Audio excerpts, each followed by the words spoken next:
Hi everyone, my name is Chloe, and today I want to introduce the Eddy-Kuroshio interactions, local and remote effects. And this will 4 parts: introduction, material and method, result and discussion, and conclusions. And first I will talk about where the Kuroshio from.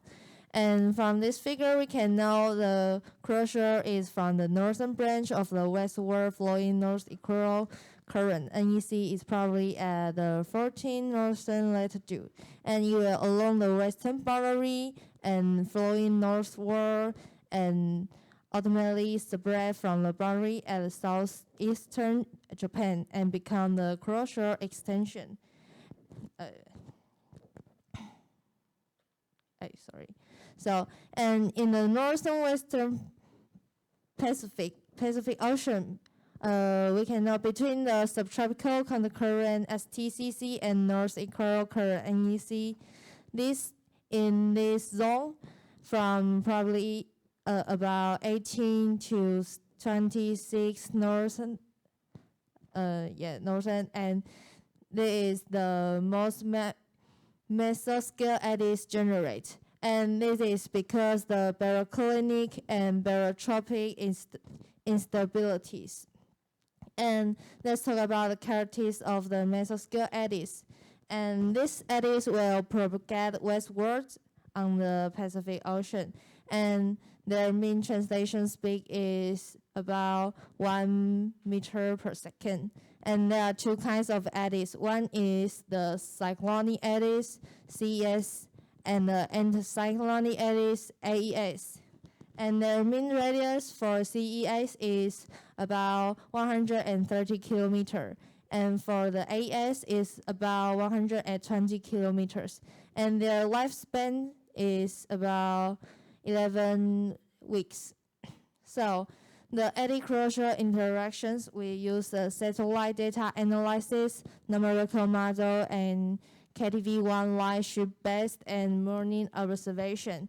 And the things we know is the cyclonic eddies will decrease the Kuroshio transport. Like just give it a 1 punch and you will be weakened. And the anti-cyclone eddies will increase the Kuroshio transport. Just like give it a buff and it will strengthen. And the third one is the dipole eddy. The dipole eddy is 1 cyclonic eddy plus 1 anticyclonic eddies, and it will decrease or increase the Kuroshio transport. And the cyclonic eddy will weaken the sea surface here and the pycnocline slope here. And the anticyclone eddy will enhance the sea surface here and the pycnocline slope here. So in this study, we will use observation and numerical model to examine the evolution in the velocity structure, hydrography, kinetic and potential energies during the interaction of eddies of both sides with Kuroshio. So our observation data have 2 sources. The first one is the pressure sensor equipped inverted echo sounders, is PIESS. And the time period is 2012 November to 2014 October. And the right figure, we can see the PIESS, the drop location. And here is, and the PFO is on the KTV1Y. It's about 23.75 north. And the second source of the observation data is the shipboard surveys. And the time period is 2012 September to 2016 July. And there are total 15 surveys. So, and the other data source is the numerical model. And we use the dimensional numerical model. And the domain is here. And on this figure, we can see this is the Western North Pacific. And on this figure, we can see the color shade is the temperature. And the white contour line is the sea surface height, SSH. And you can see there are many black dots here. They are vectors. And it is the simulate currents.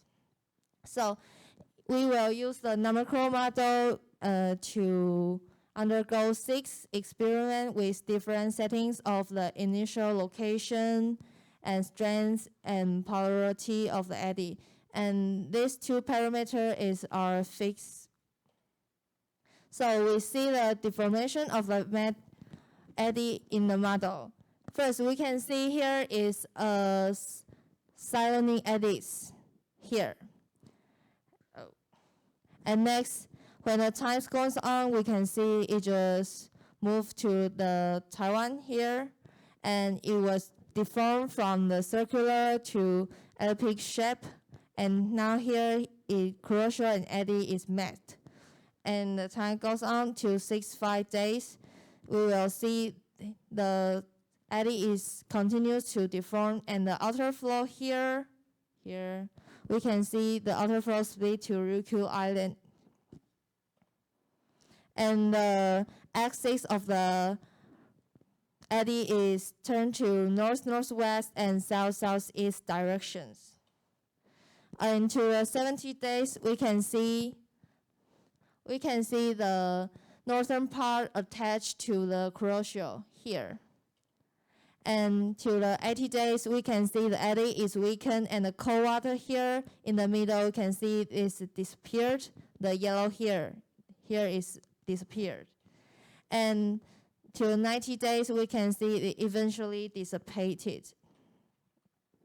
So in this model, we can see the duration of Eddy-Kuroshio interaction is about 40 days. And in these 40 days, the eddy is undergo 4 parts. First is encounter, it makes the Kuroshio. The second is it deformed from circular to elliptic. And the 3 is elongate, it just stretched and deformed, and ultimately it just disappeared. So this is in the realistic deformation of the eddy. We can see it just same, and the white cross here is the cyclonic eddy's center. It just simulate like the model 1. It just propagate and deform, and let's just dissipate. So if we comparison the model and the realistic, we can see their centers start to approach the eastern flank of the Kuroshio. And then the eddy will dissipate and distort it over the following 20 days. So let's talk about the Kuroshio transport. So the transport at 23.7 northern latitude section will decrease when the cyclonic eddy impinge on the Kuroshio in both the model runs and observations. So vice versa, if there's just an anti-cyclonic eddy, and the Kuroshio transport will increase. So the cyclones will decrease about 20 SV, and the anticyclones will increase about 15 SV. And this is when the CE1 impinge on the Kuroshio offshore, the travel time is increased and the temperature was decreased. And the travel time is the PIESS. So let's look about the sea level and isopycnal depth. In the left picture, we can see when the sea level deepens, the pycnal climb will heaves, and it is on the offshore. And the right side, we can see if the sea level heaves, the pycnal climb will deepens, and it is onshore. So look at this picture, we can see the eddy C1 encounter Kuroshio, and it will be weakened below about 300 meters. And at this figure, we can see the eddy is eventually loses its characters. It just dissipated. So we look the influence of impinging latitude. There are two. One is CE1 at 18.5, and CE3 is impinged on 90.5. And we look this, we will know that C3 is more closer to the 27.3 north latitude. And it means the Kuroshio transport will affect the C3 earlier. And if we see here, we can know that the C1 is decreased. The C3 is decreased larger than the C1. So the influence of the eddy is through this data we can know the eddy's shape evolution is irrelevant to their size, and the Eddy-Kuroshio interaction is weaker at the eddy that has lower energy, and the energy of the impinging eddy closer to KTV1 line is easier to be lost. So the conclusion in this paper we can know we use PISS and satellite observations, semi-idealized numerical simulation to know to study what we want, and the eddy impinges on Kuroshio within latitude 21.5 to 22.5 east of Taiwan. It will change in the velocity and volume transport in Kuroshio at 23.7 and first. And the seesaw-like variation in the SSH and the isopic slope across the Kuroshio is be valid. Hi, Chloe. I want to ask page 6. Can you say again that what is KTV1? KT1 is Kuroshio transport volume, and it is a measurement line, and it is in the plane called OKTV.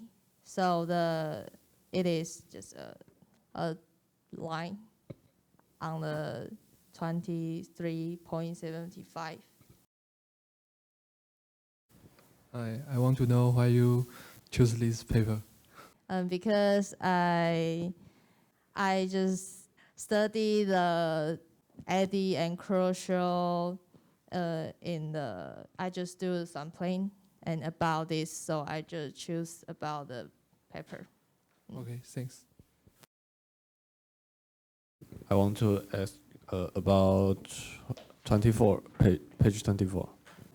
Can you explain the table 2 is what does this mean? The table 2 is talking about the eddy's energy, and you can see the KE is the kinetic energy, and FE is available potential energy, and the 3 is the total, and the 4 is their ratio. And I think they just want to, because this is model, so they just give in the different value. So you can to compare what if you change this and what kind of result will come out. I want to know why the cycle will increase or decrease the current. Actually, I don't know, because it just Simpson phenomenon. We can only know when the cyclic eddies just impinge on the Kuroshio, and the Kuroshio transport will decrease. But the more detailed reason is It's too hard. I know. don't not very know. Okay. I was wondering if you had an idea why the anticyclonic eddies were slightly less larger than cyclonic eddies. Like you said that the anticyclonic eddies were like 120 kilometers large and the cyclonic 130. Do you know why there is a slight difference in it? Oh, you say their size? Yeah. I don't know, but I can tell you the anti-cyclone eddy will be more stronger, and they can just their lifespan will be more longer. Okay. So this is a physical oceanography paper, And I think Chloe, she did a good job. So I think most of you now understand the CE, cyclonic eddy, and so on. But of course, there's space for improvement. So I think most of the time she explained it quite well, but some slides is a bit messy, so I will go through this. First of all, this is not necessary for a short talk. This can save you maybe 10 seconds. Then this one is okay. And then I realized during your whole talk, you are really struggling with how to read this.